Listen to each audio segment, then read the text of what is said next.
أعوذ بالله من الشيطان الرجيم بسم الله الرحمن الرحيم يا أيها الذين آمنوا قوا أنفسكم وأهليكم نارا صدق الله العظيم. وقال النبي صلى الله عليه وسلم الإيمان بضع وسبعون شعبة فأفضلها قول لا إله إلا الله وأدناها إماطة الأذى عن الطريق والحياء شعبة من الإيمان أو كما قال عليه الصلاة والسلام. সমস্ত প্রশংসা তারিফ মহান সৃষ্টিকর্তা পালনকর্তা রুজিদাতা আল্লাহ সুবহানাহু ওয়া তাআলার জন্য দরুদ সালাম ও শান্তির ধারা বর্ষিত হোক বিশ্ব নবী শ্রেষ্ঠ নবী জনাবে আহমদী মুস্তাফা মুহাম্মদ মুস্তাফা সাল্লাল্লাহু আলাইহি ওয়াসাল্লামের উপর। সম্মানীয় দিনদার ইমানদার ভাইরা, আল্লাহ তাআলা অশেষ করুণা ও দয়া, আল্লাহ তাআলা আমাদেরকে মুসলমান বানিয়েছেন, মুমিন বানিয়েছেন।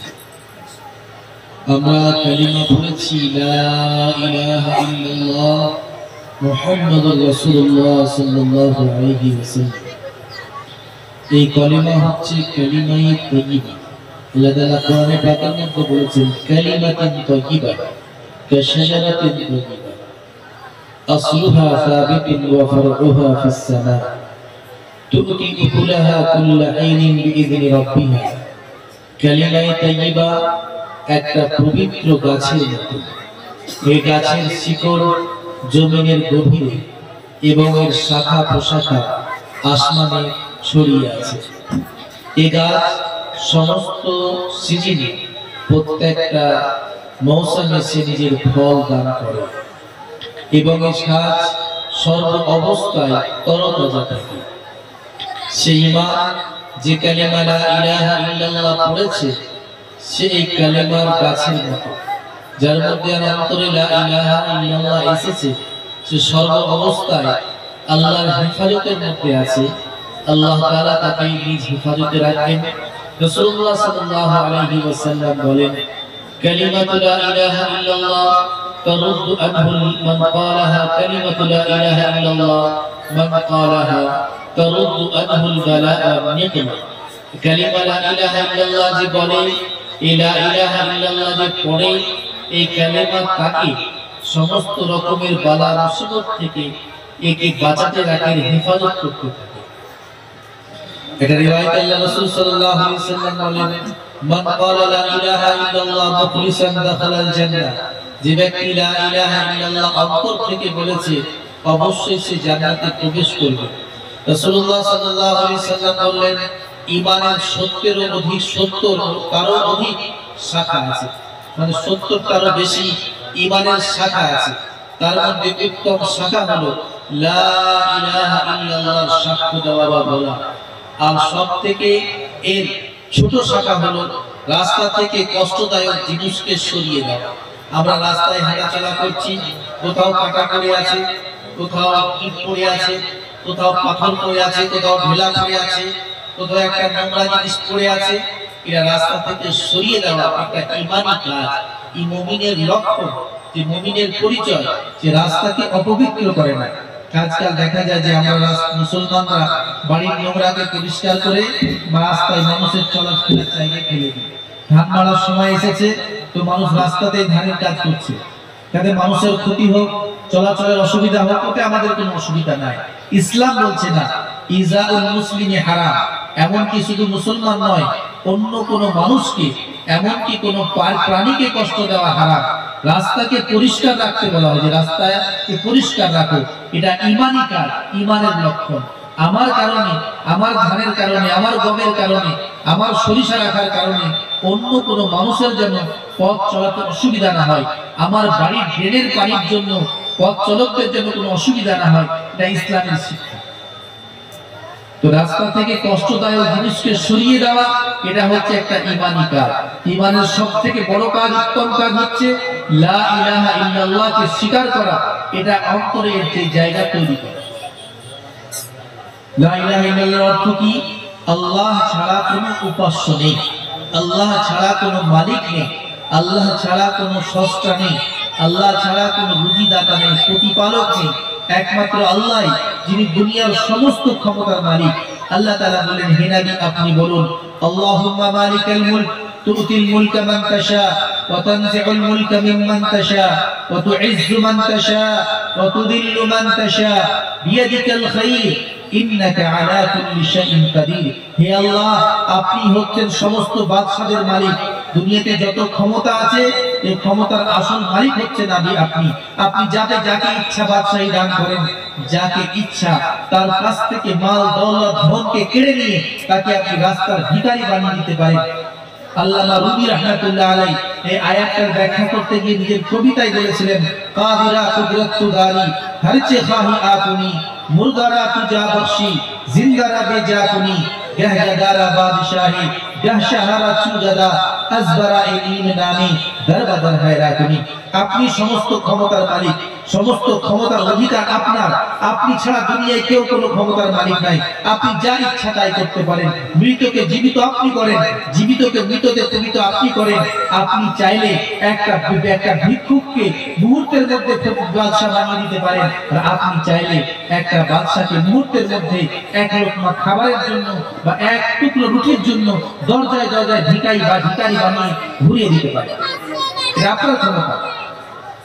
আল্লাহই হচ্ছেন আসল মালিক। তো লা ইলাহা ইল্লাল্লাহ হচ্ছে এর বিশ্বাসকে অন্তরের মধ্যে নিয়ে আসা।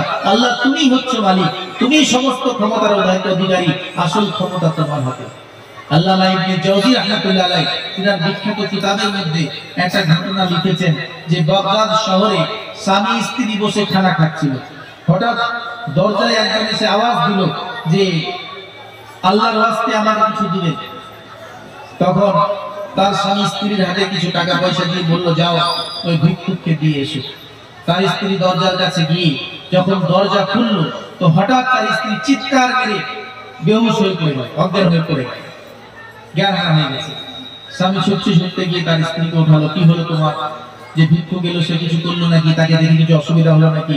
তার মুখে চোখে পানি টানি ছিটিয়ে যখন তার জ্ঞান ফিরল, জ্ঞান ফেরার পরে তখন সে স্ত্রীকে জিজ্ঞাসা করলো, কি হয়েছে তোমার? কেন অজ্ঞান হয়ে পড়ে গেল? কি দেখে?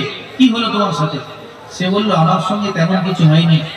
এখনই যে ভিক্ষুক আমাদের বাড়িতে ভিক্ষা চাইতে এসেছিল, তাকে দেখে পেছনে একটা ইতিহাস মনে পড়ে গেল, আর সেই জিনিসটাই আমার আল্লাহর নিয়ামতকে স্মরণ করিয়ে আমি সহ্য না করতে পেরে অজ্ঞান হয়ে পড়ে গেল। কি হয়েছে? এর সঙ্গে কি ইতিহাস আছে আমাকে বলো। ইতিহাস হচ্ছে এটা, যেমন আজকে আমি আপনি বসে খাবার খাচ্ছিলাম, যিনি আজকে এসেছিলেন ভিক্ষা চাইতে ইনি হচ্ছেন আমার পূর্বের স্বামী, যিনি বাগদাদ শহরের অমুক ব্যক্তি, যাকে সবাই এক নামে চিনি। তিনি বড় বড় দোকানের মালিক ছিলেন, বড় বড় ব্যবসা ছিল তিনার, তিনি আমার পূর্বের স্বামী ছিলেন। তারপরে কি হলো? তারপরে যেমন আজকে আমি আপনি বসে খানা খাচ্ছিলাম, হঠাৎ একজন ভিক্ষুক এসে আমাদের কাছে কিছু চাইলো, ঠিক তেমনি আমি যখন তার স্ত্রী ছিলাম তার ঘরে বসে একদিন খানা খাচ্ছিলাম। খেতে খেতে হঠাৎ দরজায় একজন ভিক্ষুক এসে আওয়াজ দিল। তার দরজার আওয়াজকে শুনে ওই যে আমার স্বামী, সে দিন রাত কাজকর্মে ব্যবসায় ব্যস্ত থাকতো, হঠাৎ রেগে উঠে গেল। সে বলল, ভিক্ষুকদের কাজ নাই? আমি যখন দোকানে বসি সেখানে এসে চাই, রাস্তায় যাই সেখানে এসে চাই, বাড়িতে এসে একটু বসেছি, একটু সুস্থতার সঙ্গে শান্তির সঙ্গে খাবার খাবো, তাও তারা খেতে দেবে না, এখানেও চাইতে ফেলে এসেছে। এই বলে রাগের মাথায় এসে চলে গেল দরজায়। আর দরজায় গিয়ে সে ভিক্ষুককে নানা রকম ভাবে গালাগালি করলো, তাও তার রাগ মিটলো না। তখন তাকে কিল দিয়ে, লাত দিয়ে, ঘুষি দিয়ে মেরে তাকে দরজা থেকে তাড়িয়ে।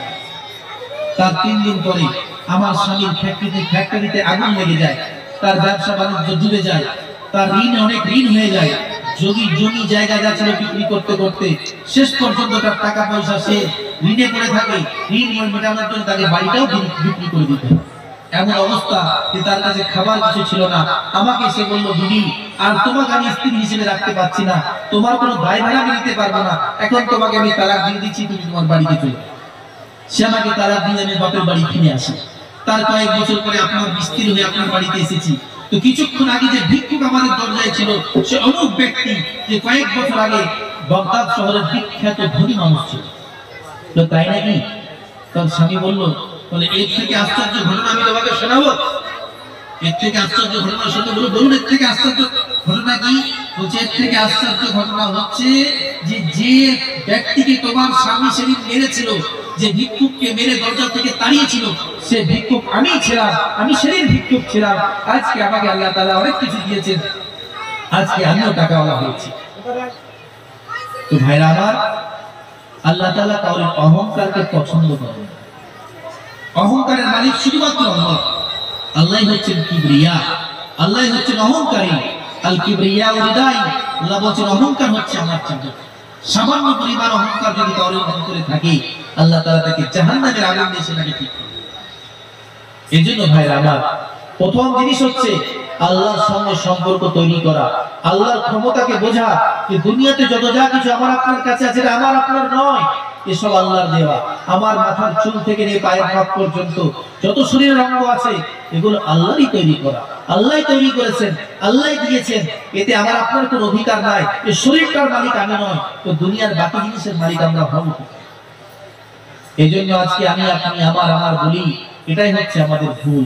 আমি ভেবে নিয়েছি বিবি আমার, বাচ্চা আমার, দোকান আমার, বাড়ি আমার, ছেলে আমার, জমি আমার, টাকা আমার, ব্যাংক আমার। না, আমার এই আমারটাই আমাকে ধোঁকায় ফেলে রেখেছে, যার জন্য আজকে আমরা আল্লাহকে ভুলে গেছি। তো লা ইলাহা ইল্লাল্লাহর কারাম হচ্ছে তুমি বিশ্বাস করো যে দুনিয়াতে যা কিছু আছে এসব আল্লাহ, যাকে চাই আল্লাহ দেয়, যাকে চাই আল্লাহ তার কাছ থেকে কেড়ে। আজকে আছে তোমার কাছে, কালকে নাও থাকতে পারে। আজকে তুমি আরাম গদিতে ঘুমিয়ে আছো, আজকে তোমার বাড়িতে এসি আছে, আজকে তোমার বাড়িতে নানা রকম আছে। আল্লাহ চাইলে কালকে তোমাকে ফুটপাতে যেতে হতে পারে। এটা আল্লাহর ইচ্ছা, তোমার আবার কিছু নেই। সে আল্লাহর ক্ষমতার সামনে নিজেকে স্যালেন্ডার করা। আপনি তুমি নিজের চেহারাকে আল্লাহর সামনে ঝুঁকিয়ে বালা মান আসলামা ওয়াজহু লিল্লাহি ওয়া হুয়া মুহসিন। আসল মুমিন কে? যে নিজেকে আল্লাহর সুপুর্দ করে দিয়েছে। তো ভাইরা আমার, লা ইলাহা ইল্লাল্লাহর দাবি হচ্ছে যে আমাকে আপনাকে পাক্কা মুসলমান হতে হবে।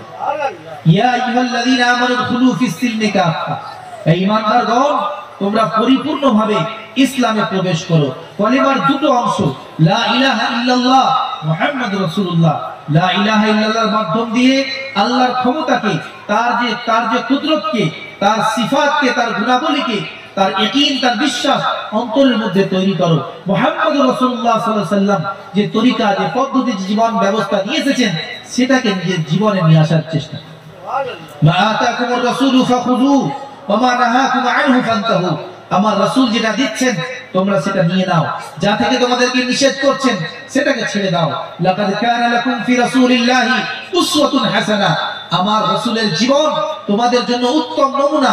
এছাড়া দুনিয়ার কোনো টাকাওয়ালা, দুনিয়ার কোনো ফিল্ম স্টার, দুনিয়ার কোনো খিলাড়ি, দুনিয়ার অন্য কোনো ধনী ব্যক্তি, দুনিয়ার যে হোক না কেন, কোনো বৈজ্ঞানিক হোক, কোনো বিজ্ঞানিক হোক, কোনো মানুষের তোমাদের জন্য কোনো মানুষ আইডিয়াল বা নমুনা হতে পারে না।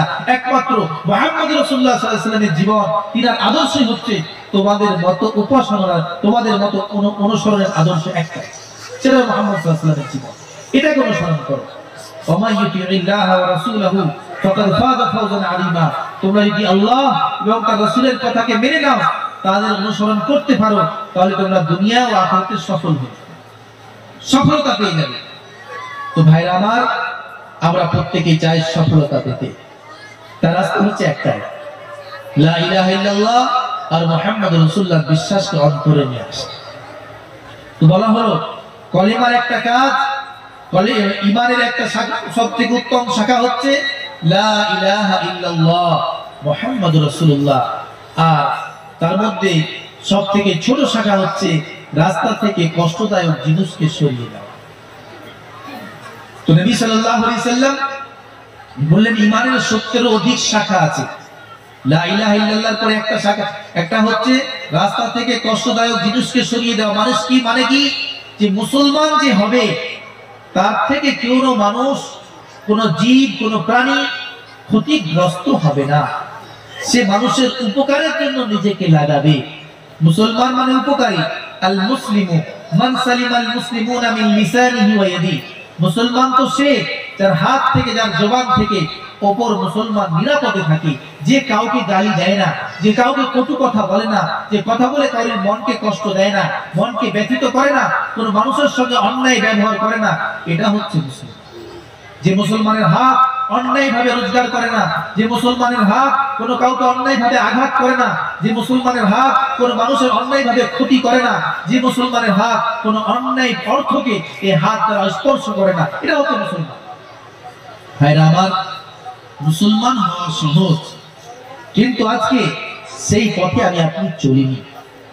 আজকে আমাকে আপনাকে ইসলামের পথে আসতে হবে। রাসূলুল্লাহ সাল্লাল্লাহু আলাইহি সাল্লাম বলেছেন, একজন মহিলা, সে দুশ্চরিত্রা ছিল, দেহ ব্যবসা করে রোজগার করত, রাস্তা দিয়ে যাচ্ছিল, প্রচন্ড পিপাসা লেগেছিল তার, সে একটা কূপে নেমে পানি পান করলো, কূপ থেকে বেরিয়ে এলো, সামনে গিয়ে দেখলো একটা কুকুর, সে পিপাসায় কাতর হয়ে ছটফট করছে, কুকুরের আর্তনাদ দেখে ছুটে গিয়ে সে কূপে আবার নিচে নামলো, নিজের পায়ের মোজাতে করে, চামড়ার মোজাতে করে পানি তুললো, পানি তুলে সেই কুকুরের মুখে পানি ঢেলে দিয়েছিল, সে কুকুরের পিপাসা মিটে গেল। এটা দেখে আল্লাহ এত খুশি হলেন, সেই দুশ্চরিত্রা মহিলাকে তার সমস্ত গুনাহকে মাফ করে দিলেন এবং তার জান্নাতি হওয়ার ঘোষণা নবী সাল্লাল্লাহু আলাইহি ওয়াসাল্লামের জবান দ্বারা করিয়ে দিলেন। নবী সাল্লাল্লাহু আলাইহি ওয়াসাল্লাম এটাও বলেছেন যে একজন মহিলা, সে একটা বিড়ালকে কষ্ট দিয়েছিল, সে নামাজি ছিল, যে স্বামীর খেদমত করত, কিন্তু সে জান্নাতে যাবে না, একটা প্রাণীকে কষ্ট দিয়েছে। তো ইসলাম এক আল্লাহর সঙ্গে সম্পর্ক, আল্লাহর বিধানকে নিয়ে মানুষের হককে আদায় করা।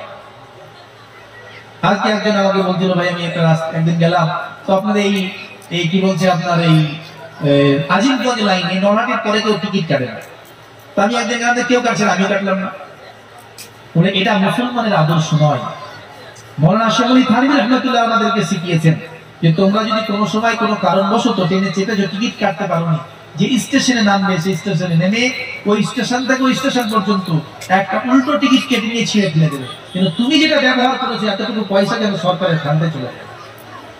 তিনি বললেন যে না, আমরা শুনেছি, আমাকে একজন কারি সাহেব বললেন যে সরকারি জিনিসকে চুরি করা যায়, কোনো অসুবিধা নেই। তো আমি বললাম যে কারি সাহেব বলেছেন, সে কারি সাহেব আপনাকে জাহান্নামের পথ দেখিয়েছে। সরকারি বলে কোনো জিনিস নেই। আপনি একটা মানুষের 10 টাকা মেরেছেন, কাল কিয়ামতের মাঠে ওই মানুষটা আপনার সামনে এসে দাঁড়াবে, আপনার কাছে 10 টাকা সেখানে শোধ করতে হবে। ফিকহের বিখ্যাত কিতাব আল-আশরাহ ওয়ান-নাযাইরে লেখা আছে, ইউখাযু লিকুল্লি দানিকিন 600 সালাতিন মাকবুলা, 4 আনা পয়সার বদলায় কাল কিয়ামতের মাঠে 700 রাকাত মকবুল নামাজ নেওয়া হবে একটা মানুষের কাছে। 4 আনা পয়সা যদি কেউ কাউকে মেরেছে, তার জন্য 700 রাকাত কবুল করা নামাজ আল্লাহ চাইবেন, দাও না চাইলে তার উপরে 700 রাকাত না পড়ার গুনাহ তার ঘাড়ে চাপে। আর যদি আপনি সরকারের টাকা মারেন, সরকারের 10 টাকা চুরি করেছেন, কারেন্ট চুরি করেছেন, অন্যরকম ভাবে কোনো রাস্তা দিয়ে আপনি সরকারি কোনো জিনিসকে নষ্ট করেছেন, তাহলে কালকে সরকার বলে কিছু নাই। এই জিনিসটার অধিকার দেখা গেল এই গ্রামের কারেন্ট আপনি চুরি করেছেন, এই ট্রান্সফরমার মাধ্যমে যত মানুষের বাড়িতে কারেন্ট গেছে, এই সমস্ত মানুষ কাল আপনাকে কিয়ামতের মাঠে আপনার সামনে এসে দাঁড়াবে, তারা চাইবে আপনাদের অধিকার দাও না। সরকার বলে কোনো জিনিস নেই। মুসলমানকে যার দ্বারা কেউ ক্ষতিগ্রস্ত হয় না, যেন বলো রাস্তাতে চলছো, রাস্তায় কোনো জায়গায় তুমি যদি কোনো কষ্টদায়ক জিনিস পড়ে থাকে দেখেছো, সেটাকে তুলে সরিয়ে দাও। ইসলামের আদর্শ, ইসলাম শিক্ষা দিয়েছে, আদর্শ শিক্ষা। এই জন্য ভাইরা আমার, আজকে আমার আপনার জীবনে ইসলাম নেই বলে আজকে আমরা সমস্যার মধ্যে পড়ে আছি। মুসলমান দাওয়াত নিয়ে এসেছে, কিন্তু আজকে মুসলমান মানুষের সামনে প্রচার করে মিথ্যা কথা, মুসলমান মিথ্যা বলে, মুসলমান ঠগায়, মুসলমান মানুষকে ধোঁকা দেয়, মুসলমান মানে মানুষের সঙ্গে চিটিংবাজি করবে, এটা হলো মুসলমানের পরিচয়। কেন আমরা করি এটা? এই জন্য ভাইরা আমার, আজকে নানা রকম ভাবে অন্যায় অত্যাচারের সম্মুখীন আমরা হচ্ছি। তার বড় কারণ হচ্ছে যে আমরা ইসলামকে আমরা ছেড়ে দিয়েছি। যে হাদিসটা আমি বলেছিলাম, হাদিসের শেষে রাসূলুল্লাহ সাল্লাল্লাহু আলাইহি ওয়াসাল্লাম বললেন, আল হায়াউ শু'বাতুন মিনাল ঈমান, হায়া হচ্ছে, লজ্জা হচ্ছে ঈমানের একটা বড় অঙ্গ। ঈমান যদি আমার কাছে আছে, তো লজ্জা আমার কাছে থাকবে। লজ্জা হচ্ছে কি? লজ্জা হচ্ছে, আসল লজ্জা হচ্ছে আল্লাহর সঙ্গে লজ্জা। আমরা রাস্তায় যাচ্ছি, অনেক মানুষ আমাদেরকে দেখে বিড়ি খাই ফেলে দেয়, আমাদেরকে দেখলে লুঙ্গি যদি হাঁটুর উপরে থাকে নিচে করে নেয়, অনেক মুসলমান ভাইরা করে আমাদের সামনে দেখি। এটা আমাকে লজ্জা করা হলো, কিন্তু আল্লাহকে লজ্জা কি?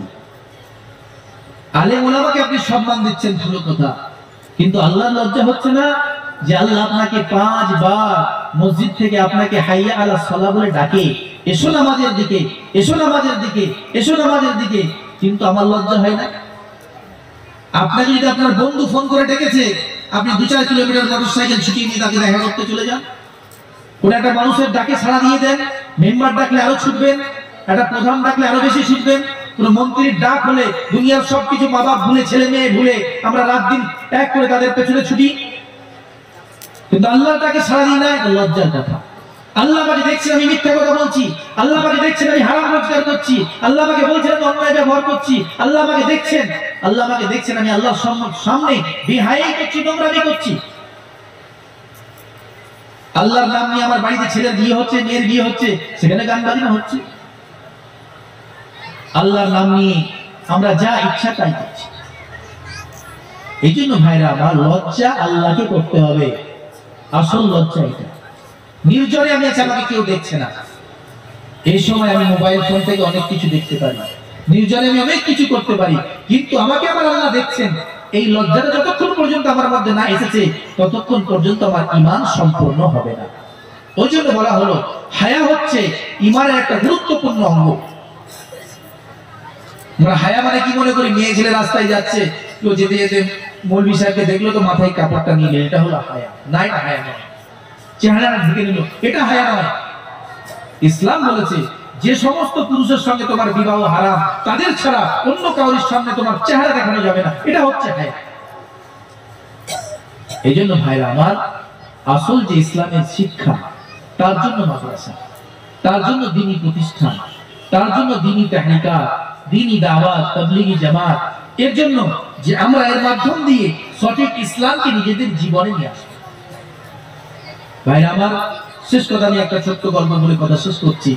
যে কিছুদিন আগে আমাদের একজন আরবের একজন বড় ব্যবসায়ী, তিনি নিজের একটা গল্প তিনি বলেছেন। যে তিনি বলছেন, একদিন আমি বাড়ি ফিরলাম, বাড়ি থেকে অফিসে যাচ্ছি, যে কাজে বড় ব্যবসায়ী মানুষ, ব্যবসার অফিসে যাবেন, তো রাস্তায় যেতে যেতে এক জায়গায় দেখছেন যে একটা মানুষ আঙ্গুর বিক্রি করছে। তো সে আঙ্গুর খেতে ভালোবাসে, সে 2 কিলো আঙ্গুর কিনে বাড়িতে পাঠিয়ে দিল, চাকরকে দিয়ে বাড়িতে দিয়ে এসো। দুপুরবেলা যখন সে বাড়ি ফিরেছে, তো অনেক কিছু খাবার তার সামনে এসেছে টেবিলে, খাওয়া দাওয়া করছে। খাওয়া দাওয়ার শেষে দেখলো আঙ্গুর এলো। জিজ্ঞেস করলো, আরে যে 2 কিলো আঙ্গুর আমি পাঠালাম, তো আঙ্গুর নেই বাড়িতে, আমাকে দিলেন? বলছে, আপনি আঙ্গুরের কথা বলছেন? আপনার আসা মাত্রই তো সব ছেলে মেয়েরা ভাগ করে কাড়াকাড়ি করে শেষ করে দিয়েছে।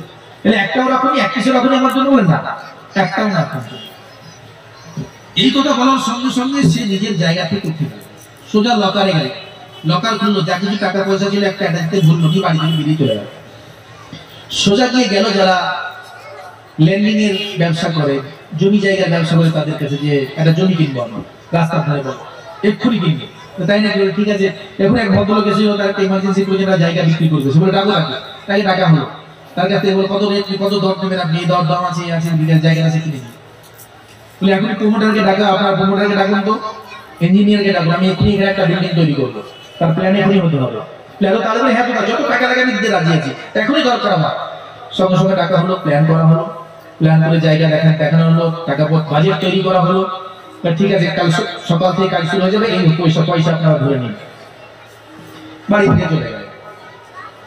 তার স্ত্রী বললো, আরে ভাই আপনার কি হয়েছিল যে আপনি বাড়িতে এলেন, খাওয়া পেলেন, আপনার জন্য আমরা 2টো আঙ্গুর রাখিনি বলে আপনি রাগ করে পালিয়ে গেলেন? বলছেন, না, তোমরা আঙ্গুর রাখনি বলে আমি রাগ করে পালাইনি, কিন্তু আঙ্গুর না রাখার জন্য একটা জিনিস আমি ভাবলাম। কি ভাবলেন? বলছে, ভাবলাম আজকে দুনিয়াতে আমি বেঁচে আছি, তোমাদের জন্য রাত দিন এক করে খাচ্ছি, মেহনত করছি, তো আজকে যদি আমার বেঁচে থাকা অবস্থায় তোমরা আমার খেয়াল না রেখে আমার জন্য 2টো আঙ্গুর না রাখতে পারো, তো আমার মরে যাওয়ার পরে আমার সম্পত্তি থেকে কি রাখবে তোমরা আমার জন্য? ও তখন তো আমি মরে যাওয়ার পরে আমার টাকা পয়সা, আমার জমি জায়গা সব কাড়াকাড়ি শুরু করে দেবে। ওই জন্য আমি ভাবলাম যে আমি বেঁচে থাকতে আমার জন্য আমি কিছু করে নিই।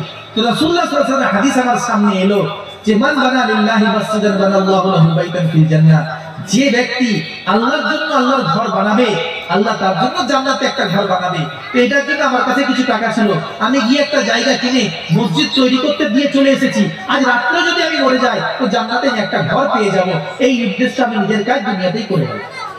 এটা হচ্ছে সবকিছু করেছেন, দোকান করেছেন, বাড়ি করেছেন, ব্যবসা করেছেন, পুকুর করেছেন, জায়গা করেছেন, ব্যাংক ব্যালেন্স করেছেন, এটা ওটা কিনেছেন, অনেক কিছু করেছেন, কিন্তু জান্নাতে আমার জন্য কিছু হলো কিনা, আল্লাহর কাছে আমার কিছু আছে কিনা, তার জন্য আমাকে আপনাকে ভাবতে হবে। সে ভাবনার জন্যই, সে ভাবনা দেওয়ার জন্য আমাদেরকে এখানে ডাকা হয়েছে। আল্লাহ তাআলা আমাদেরকে বলা শোনার থেকে বেশি বোঝার ও আমলের তৌফিক দান করুন। ওয়া আখিরু দাওয়ানা আলহামদুলিল্লাহি রাব্বিল আলামিন। আসসালামু আলাইকুম ওয়া রাহমাতুল্লাহি ওয়া বারাকাতুহু।